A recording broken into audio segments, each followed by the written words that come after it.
Salut les assurés, bienvenue sur le tuto de remplissage du e-constat.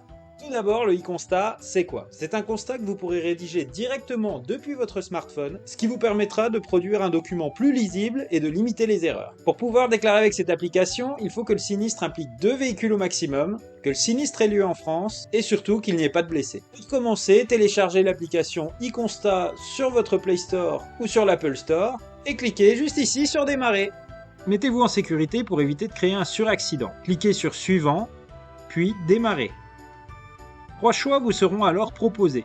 Vous pourrez remplir le constat sur un seul smartphone ou chacun de votre côté. Dans tous les cas, vous recevrez tous les deux le constat par email. Nous verrons ici la version sur un seul smartphone. Vous pourrez alors ajouter les éventuels témoins. Petit rappel, un témoin ne peut pas être de votre famille ou un ami transporté. Cliquez sur Suivant s'il n'y en a pas.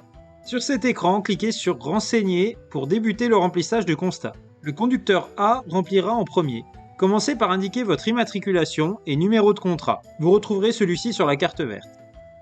Il faudra alors indiquer le nom, prénom et code postal du titulaire du contrat. Attention, le conducteur peut être différent du titulaire. Ici, on vous demande bien le souscripteur du contrat. Si vous êtes à la fois titulaire du contrat et conducteur, cochez la case « Le conducteur est l'assuré ». Ajoutez alors votre numéro de téléphone et adresse mail. Choisissez votre véhicule, moto, voiture ou camionnette, puis précisez si vous tractiez une remorque en cochant la case. Sur cet écran, cliquez sur la case correspondant au point de choc initial, qui est l'emplacement où a débuté le choc.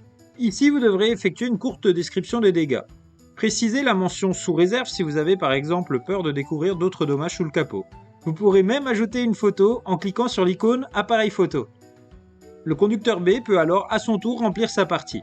Nous voici arrivés à une partie qui prête souvent à confusion. Ici, il vous faudra désormais cocher les cases correspondant à votre situation au moment du choc. Attention, certaines cases peuvent prêter à confusion, comme la case 8, heurté à l'arrière en roulant dans le même sens, qui, si elle est cochée par le mauvais conducteur, peut le rendre responsable du sinistre. Pour ne pas vous tromper, mettez « je » devant chaque affirmation pour voir si elle vous correspond. Dans le cas de la case 8, cela donne « je heurtais à l'arrière en roulant dans le même sens ». Une fois ce travail effectué, cet écran vous résumera les cases cochées par chacun. Attention, les responsabilités sont calculées en partie à partir de ces déclarations. Ici, indiquez la date et l'heure de l'accident, puis le lieu. Sur cet écran, vous pourrez même utiliser la géolocalisation de votre smartphone. Pour le croquis, 3 possibilités.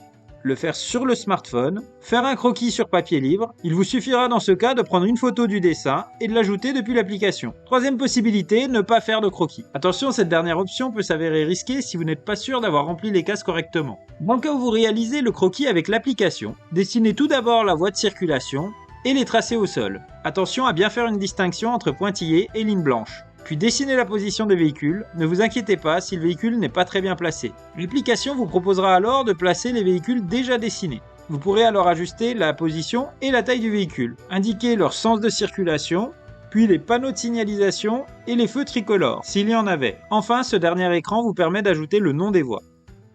Sur cet écran, vous pourrez déclarer les dégâts matériels causés, par exemple à une vitrine, un poteau ou un escalator. Vous pourrez même ajouter une ou plusieurs photos. Les 2 écrans suivants servent à indiquer les observations. Attention, en signant le constat, vous validez aussi bien ce que vous avez écrit que ce que l'autre conducteur a écrit. Les observations doivent être pertinentes. Il est bien souvent inutile de compléter quoi que ce soit. L'assureur ne prendra par exemple pas en compte les notions de vitesse ou le fait que le véhicule devant vous a pilé. Le récapitulatif vous permettra de vérifier vos déclarations avant de passer à la signature. Si vous n'êtes pas d'accord avec les déclarations, il ne faudra pas signer le constat. Contactez votre assureur le plus vite possible dans ce cas afin de prendre conseil.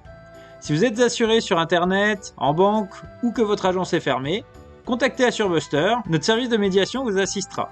Si le constat est signé par les 2 conducteurs, il sera envoyé directement à l'assureur. Voilà, c'est la fin de cette vidéo, j'espère qu'elle vous a permis de vous aider à remplir votre constat. N'oubliez pas de nous rejoindre sur nos différents réseaux sociaux. À bientôt les assurés.